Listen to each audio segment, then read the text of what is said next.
En este video vamos a realizar la interpretación de los elementos de la tabla simplex. Para ello vamos a utilizar un simple problema de producción. En este problema vamos a suponer una fábrica que fabrica dos tipos de productos a los que llamaremos producto 1 y producto 2. En su proceso de fabricación utiliza tres insumos escasos: horas de mano de obra, horas máquinas y unidades de materia prima. Asimismo, conoce la disponibilidad mensual de estos insumos y la contribución unitaria de cada producto.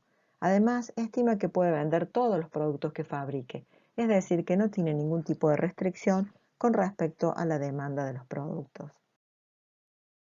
En esta tabla tenemos los datos precisos para fabricar cada uno de los productos. Así, el producto 1 necesita 10 horas de mano de obra, 12 horas de máquina y 15 unidades de materia prima para fabricar una unidad, y su contribución marginal es de 4 pesos. Para fabricar una unidad del producto 2 se necesitan 10 horas de mano de obra, 24 horas máquina, 10 unidades de materia prima y su contribución marginal a las utilidades es de 7 pesos. En la columna disponibilidad encontramos justamente la disponibilidad mensual de cada uno de los recursos, es decir, que por mes tendremos 980 horas de mano de obra, 1932 horas máquina y 1250 unidades de materia prima. Con estos datos podremos formular un modelo de programación lineal en el cual las variables estén definiendo las unidades de cada uno de los productos que vamos a producir mensualmente.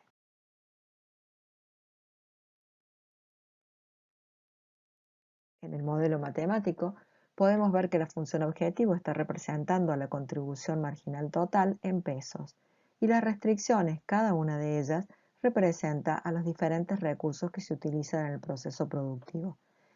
Así, en la primera restricción, el lado izquierdo representa el uso de las horas de mano de obra en la producción del producto 1 y producto 2, y del lado derecho tendremos la disponibilidad mensual de las horas de mano de obra. Lo mismo ocurre para cada una de las restantes restricciones. No olvidar que las variables deben asumir valores no negativos.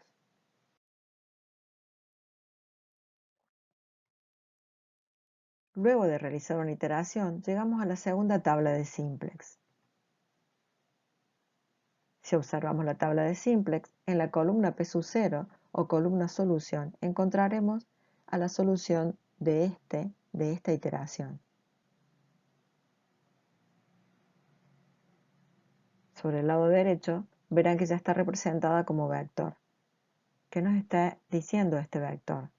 La primera componente, que es igual a 0, corresponde a x1, es decir, x1 es igual a 0 porque no está en la base y no se está produciendo ninguna unidad. X2 es igual a 80,5 unidades, S1 es igual a 175, que correspondía a las horas de mano de obra, S2 no está en la base, por lo tanto es 0, y S3 es igual a 445 unidades de materia prima. El valor de Z para esta solución es de 563,50 pesos. Si nosotros ahora observamos la fila de CJ menos ZJ, nos daremos cuenta que no es la solución óptima, porque todavía tenemos valores positivos en ella. Por lo tanto, esta es una solución factible, básica, no degenerada, porque tiene tres valores positivos y los restantes nulos, es decir, tantos valores positivos como restricciones tiene, y además no es óptima porque en la fila de CJ menos ZJ tenemos un valor positivo. Pero analicemos qué nos está diciendo este plan. Si nosotros observamos esta solución, veremos que según este plan de producción no se produce ninguna unidad del producto 1, se producen 80,5 unidades del producto 2, tendremos 175 horas de mano de obra sin utilizar y 445 unidades de materia prima sin utilizar, y habremos utilizado todas las horas máquina, es decir, a este recurso se agotó, lo utilizamos completamente. El valor que le asigna esta solución a Z es de 563,50 pesos y representa la contribución a las utilidades de esta solución. Vamos a evaluar qué sucede si decidimos producir el producto 1. ¿Qué cantidad de recursos necesitamos para producir una unidad del producto 1? A esto lo tenemos que ver en la formulación del problema, es decir, analizar las restricciones. Si nosotros nos fijamos en la columna correspondiente a X1, ahí vamos a encontrar los requerimientos de horas de mano de obra, horas máquinas y unidades de materia prima necesarias para fabricar cada unidad del producto 1. Es decir, para una unidad del producto 1 necesitamos 10 horas de mano de obra, 12 horas de máquina y 15 unidades de materia prima. De acuerdo a lo que estuvimos analizando, horas de mano de obra tenemos como sobrante, unidades de materia prima también tenemos, pero no nos quedan horas de máquina. Es decir, horas de mano de obra y unidades de materia prima, hay disponibilidad para fabricar el producto 1, pero las horas de máquina se agotaron. ¿Qué tendremos que hacer entonces? Dejar de producir alguna unidad del producto 2, ya que los recursos son escasos y son los mismos que teníamos.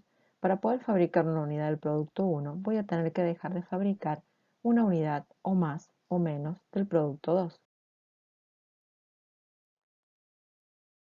En el lado izquierdo de la restricción de las horas máquinas, que es la que se habían agotado, observamos el uso del recurso. Si lo analizamos, vemos que para producir una unidad del producto 1 necesitamos 12 horas de máquina y para producir una unidad del producto 2 necesitamos 24 horas de máquina. La pregunta es, para producir una unidad del producto 1, ¿es necesario dejar de producir exactamente una unidad del producto 2? No. Si nosotros dejamos de fabricar media unidad del producto 2, vamos a liberar los recursos necesarios para producir una unidad del producto 1. Es decir, fíjense ustedes, aquí está planteado, yo necesito 24 horas por unidad del producto 2. Si yo dejo de fabricar media unidad del producto 2, voy a liberar 12 horas que son las necesarias para fabricar una unidad del producto 1. Hemos determinado, analizando el lado izquierdo de la restricción de las horas máquinas, cuántas unidades tendremos que dejar de fabricar del producto 2 para poder producir una unidad del producto 1. Esta misma información la tenemos en la tabla simplex, en la intersección entre la fila de la variable básica x2, que representa el producto 2, y la columna de la variable no básica x1, que representa al producto 1. Este valor de 0,5 se llama tasa de sustitución y nos está indicando que para fabricar una unidad del producto 1 debo dejar de fabricar media unidad del producto 2. La misma interpretación se le debe dar al valor de 5 y al valor de 10 que tenemos también en la tabla. Analicemos este valor de 5 que corresponde a la intersección entre el sobrante de las horas de mano de obra y la columna que corresponde a la variable x1. Para fabricar cada unidad de producto 1, yo necesito 10 horas de mano de obra y también necesito 10 horas de mano de obra para fabricar una unidad del producto 2. Si dejamos de fabricar media unidad del producto 2, vamos a estar liberando 5 horas de mano de obra, pero nosotros necesitamos 10. ¿De dónde sacaremos las otras horas que nos faltan? Vamos a tener que sacrificar 5 horas de mano de obra del sobrante que tenemos de horas de mano de obra, es decir, de este valor 175. Lo mismo ocurre para las unidades de materia prima. Para fabricar un producto 1, yo necesito 15 unidades de materia prima y 10 unidades de materia prima para fabricar una unidad del producto 2. Entonces, si nosotros dejamos de fabricar media unidad del producto 2, vamos a liberar 5 unidades de materia prima, pero necesitamos 15 unidades. ¿De dónde vamos a sacar las 10 que nos faltan? Del sobrante de las unidades de materia prima.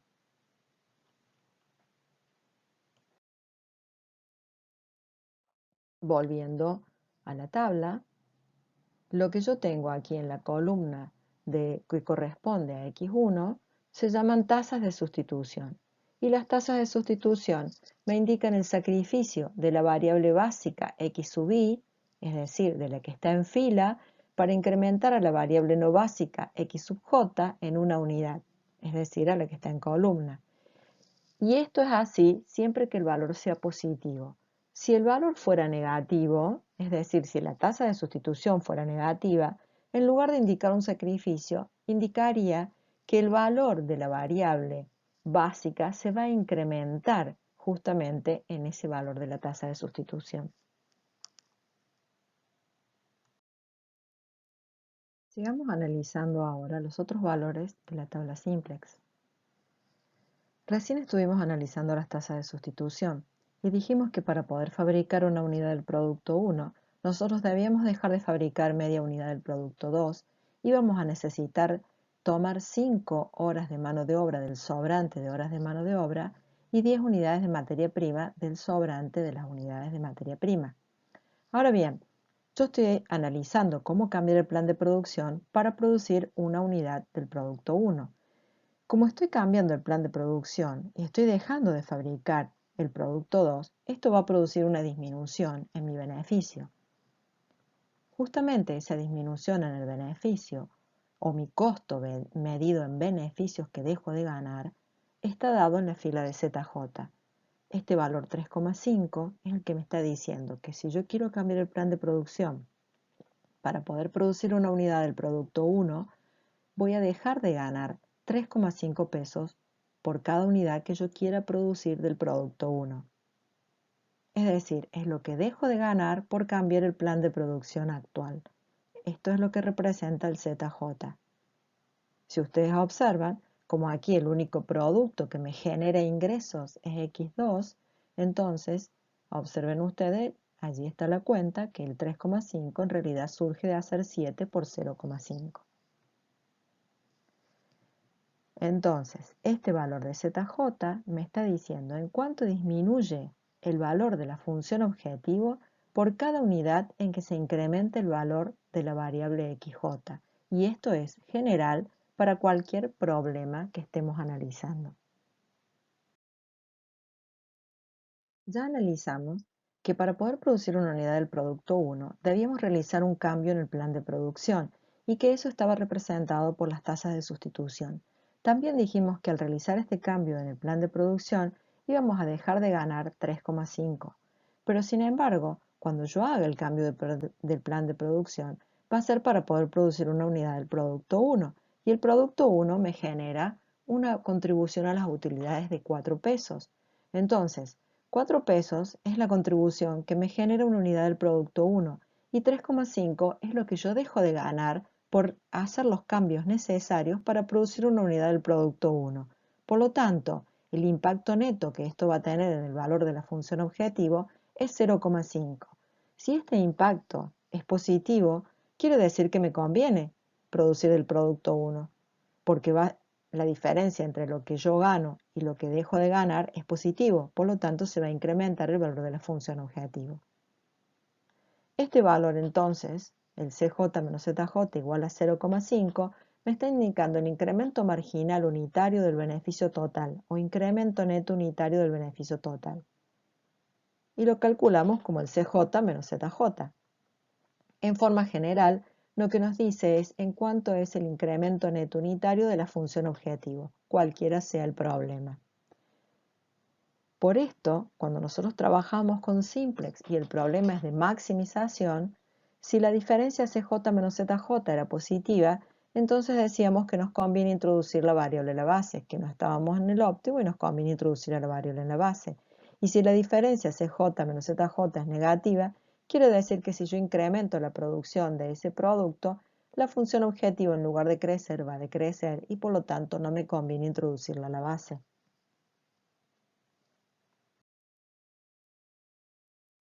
De acuerdo a lo que vimos recién, nos conviene producir el producto 1, ya que se incrementa en 0,50 por cada unidad. Entonces la pregunta es ahora, ¿cuántas unidades nos gustaría producir de ese producto? La respuesta es obvia, todas las que podamos. Pero en realidad, ¿podemos producir toda la cantidad que nosotros querramos? ¿Qué deberíamos tener en cuenta para determinar la máxima cantidad que podamos producir?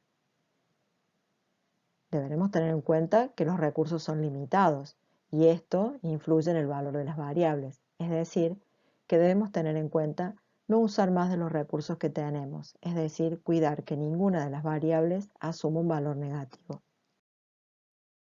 ¿Cómo determinamos cuántas unidades del producto 1 podremos fabricar? Esto lo podemos hacer utilizando las tasas de sustitución.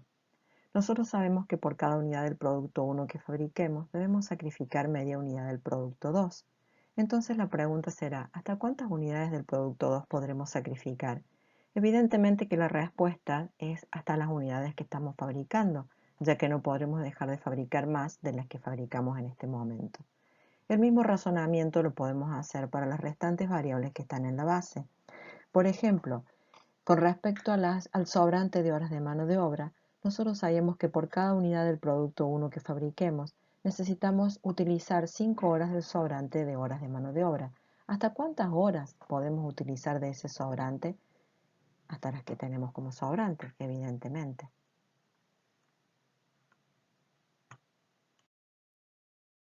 Calculemos ahora la cantidad máxima que podremos llegar a producir del producto 1.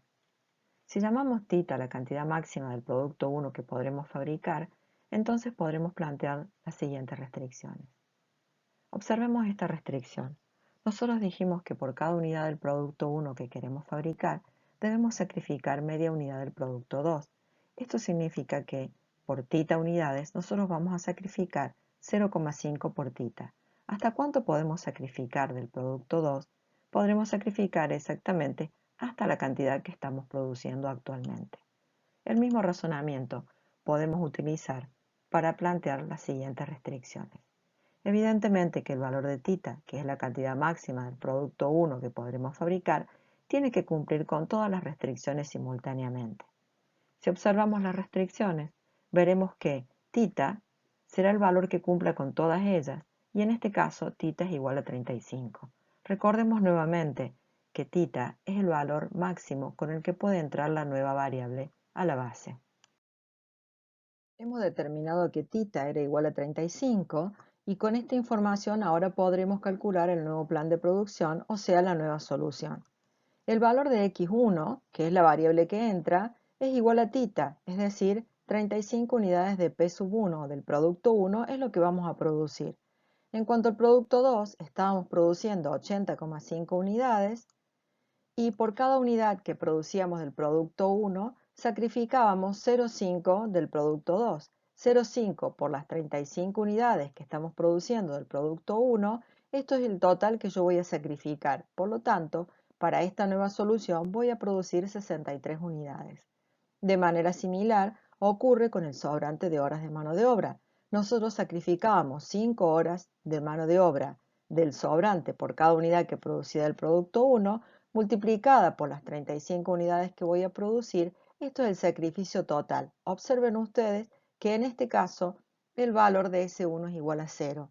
Es decir, en el simplex esta sería la variable que sale de la base.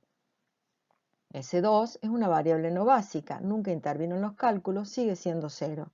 En cuanto a S3, que representaba el sobrante de las unidades de materia prima, por cada unidad que nosotros fabricábamos del producto 1 deberíamos sacrificar 10 unidades del sobrante de materia prima. Por 35 unidades, esto es el total que yo voy a sacrificar.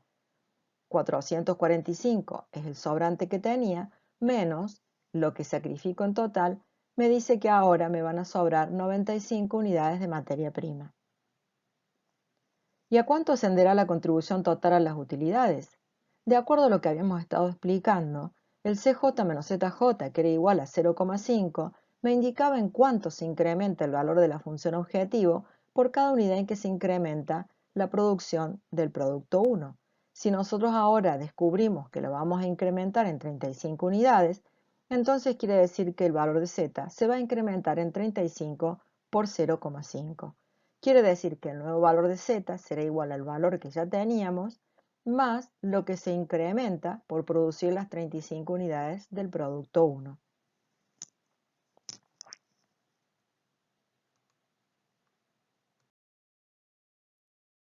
En definitiva, la nueva solución que obtuvimos al introducir x1 a la base es x1 igual a 35 unidades del producto 1 a producir, x2 igual a 63 unidades del producto 2 a producir, S1 igual a 0, S2 igual a 0 y S3 95 unidades de materia prima sobrantes, lo que le da a Z un valor de 581 pesos. Por supuesto que esta solución, sin el simplex, no podemos saber si es la solución óptima o no. Simplemente nosotros quisimos explicar cómo podemos pasar de una solución a otra utilizando la información de la tabla y qué es lo que hace simplex en cada cuadro. Ahora, a modo de síntesis y con la simbología que utilizamos en la cátedra, vamos a hacer un breve repaso. Nosotros llamábamos lambda sub i a los componentes del vector p sub 0 y representan el valor de cada variable básica en la solución actual. En el cuerpo de la tabla, los elementos que están marcados en azul son las tasas de sustitución.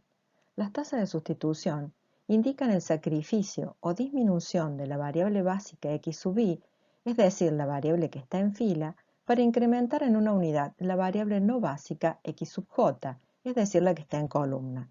Si la tasa de sustitución es negativa, indica el incremento que se producirá en la variable básica x sub i, es decir, la de fila, para incrementar en una unidad la variable no básica x sub j, es decir, la que está en columna. ZJ mide en cuánto disminuye el valor de la función objetivo por cada unidad en que se incrementa la variable no básica XJ. CJ menos ZJ representa el incremento neto del valor de Z por unidad del producto XJ o de la variable XJ. Θ indica el valor de la nueva variable básica en la siguiente solución y se calcula como el mínimo de los cocientes lambda sub i sobre lambda sub ij para los denominadores mayores a 0. Y esto es así dado que estamos buscando la cota superior, es decir, el máximo valor con el que puede ingresar la nueva variable en la base. Y si alguna tasa de sustitución fuera negativa, no nos serviría para encontrar esta cota superior. Los valores de las variables en la nueva solución se calculan como x sub i, que representa a cada una de las variables que están en la base, se calcula como lambda sub i, que es el valor que tiene esa variable en la solución actual, menos θ por lambda sub ij, menos porque es sacrificio, y θ recuerden que es el valor de la variable que ingresa a la base, y lambda sub ij es la tasa de sustitución entre la variable que está en fila y la variable que ingresa a la base, que es la que está en columna. X sub j, que es la variable que hemos decidido que ingresa a la base, su valor será θ. Y x sub m, que representa a todas las variables que no son básicas, sus valores siguen siendo 0. El nuevo valor de z se determina como el z que teníamos anteriormente más θ por cj menos zj, es decir, más el incremento. Ese incremento se calcula como el nuevo valor con el que ingresa la variable a la base multiplicado por lo que incrementa el valor de z por cada unidad en que se incrementa esa variable. De esta manera hemos terminado de analizar todos los elementos que componen la tabla simplex.